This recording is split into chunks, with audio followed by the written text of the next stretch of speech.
So this is an intro to counterplans. So what is a counterplan or CP? So CP is just how counterplan is abbreviated and usually written down. But a counterplan establishes an opportunity cost to the app and is an alternative advocacy. Because of the burden of rejoinder, which essentially just says that the negative does not need to defend the status quo or the converse of the resolution. It only has to defend or it only has to negate the app. And it can do that by defending an alternative advocacy, so long as that alternative advocacy cannot be done in conjunction with the AF. Because if that other advocacy in the counterplan can be done in conjunction with the AF, then it is no longer competitive and also does not negate the AF anymore. Because the AF would just like do both. And there's a world in which the AF and counterplan can be done in the same world and just be okay and be better. So the way the counterplan negates the AF is by establishing an opportunity cost. So no matter what, under the burden of rejoinder, the negative needs to prove the AF is essentially like bad or the AF is not the best. And instead of just establishing the status quo, they can establish an opportunity cost. So for people who have taken econ, like an opportunity cost, or people who haven't taken econ, an opportunity cost is essentially an economic concept that says that choosing option one would obviate the ability to choose option two. And that option two and all the benefits that come along with option two are also sort of reasons why option one is bad as well. And that is why like the counterplan needs to be competitive and cannot be done in the same world as the AF. So the argument that the negative team will make is that the plan obviates the ability to do the counterplan, and that the counterplan is in fact better than the AF. And that would negate the AF because it proves that the AF is not the best, and there is some better alternative out there that doing the plan would stop. And that counterplan is the sort of alternative advocacy. And the counterplan is usually used to solve some or all of the AF harms, which is why they're beneficial. And the counterplan will be paired with a net benefit, or usually a disad that would say that it outweighs the AF. And the counterplan solves some risk of the AF, or at least reduces the magnitude of the AF so far that the net benefit would outweigh. So the parts of a counterplan. The first one is a counterplan text, exactly the same as a plan text. It establishes exactly what policy would be implemented or what the negative is defending. The next section is solvency. It's the reason why the counterplan solves the net benefit and also solves the AF. The next part is competition, which is kind of what we talked about earlier with the opportunity cost stuff. There's two ways to establish competition: textual and functional. And then textual doesn't really matter right now. It's not super important because most debates will function around functional competition. But functional competition, there's pretty much two ways that it can compete functionally: through mutual exclusivity or through net benefits. So the first one is mutual exclusivity. This one is the argument that the counterplan and the AF cannot function in the same world. And it is impossible to conceptualize a world in which they both happen.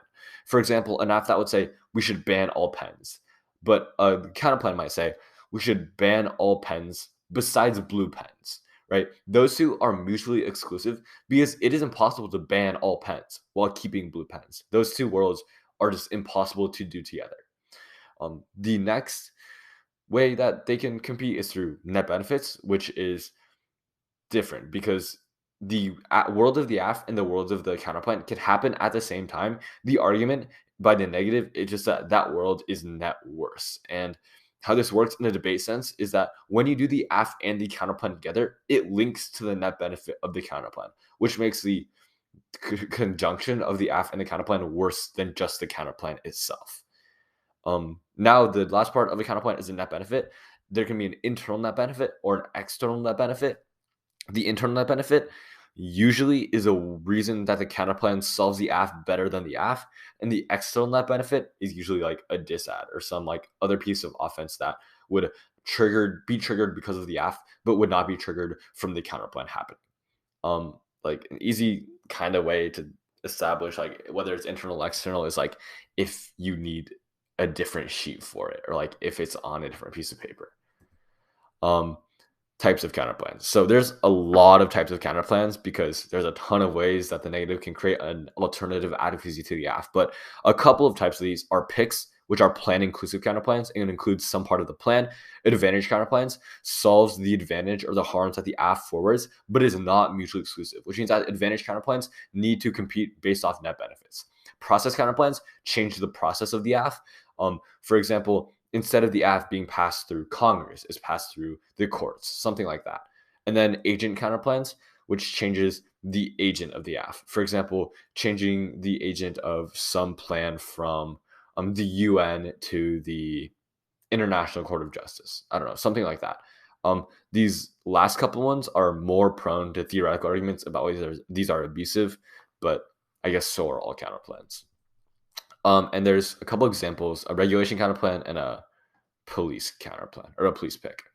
So this first counterplan is in the context of the Jan-Feb 2022 topic and in the context of this F, which is that the appropriation of outer space through asteroid mining by private entities should be banned. So it's essentially an F that says that asteroid mining is bad. And the advantage is that asteroid mining and competing sort of competition, commercial competition in space causes wars between a ton of countries, and that causes nuclear war. So here's the counterplan.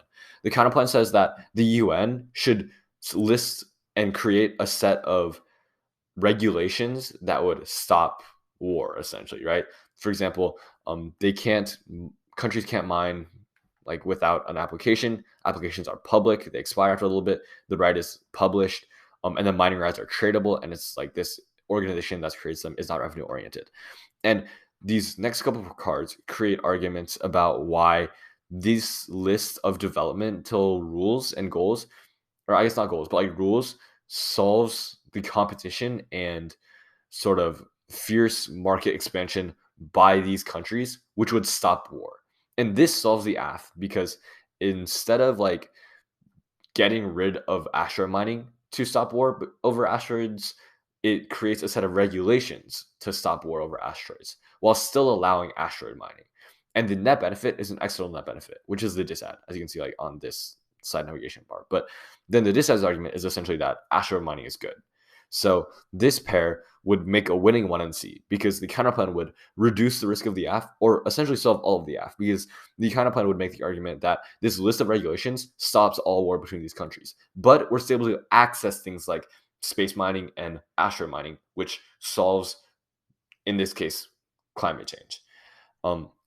And the reason why this counterplan competes or negates the AF is not because the counterplan is sort of mutually exclusive. It kind of is. You can make an argument like that. But the better argument is that it competes via net benefits. Because in the world where you do both the AF and the counterplan, in the world where you ban all of asteroid mining, but then also create a list of regulations for asteroid mining, it still links to the disad. The permutation, which is the combination of both, still links to the disad because you're still getting rid of all of asteroid mining, which would mean that we can't mine anymore, which is, as the disad says, bad. The next example is a pick. So this is a whole res AF on the November-December 2021 topic, which was a strikes topic. And the advantages are firstly an Indian advantage, which says that Indian journalist strikes are good. And then the second one is like labor rights, about how strikes about labor movements is just sort of good and causes these like boosts things like income equality, stuff like that. But this counterplan, instead of being an advantage counterplan like the other one, this one's a pick, and says that a just government ought to recognize an unconditional right of workers to strike, except for police officers.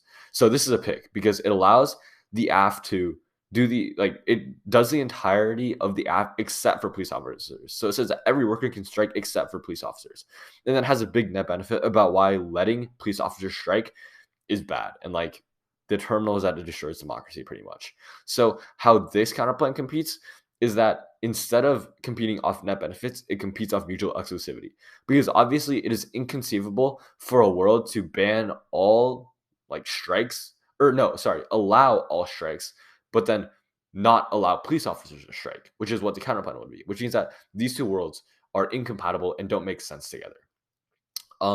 And the counterplan solves the AF because the first advantage about Indian journalists striking being good, the counterplan would obviously allow Indian journalists to strike. And the second argument about labor rights, or the second advantage about labor rights, would allow literally every other worker besides police officers to strike, which means that it would also solve that advantage. But still creates this massive net benefit for the counterplan.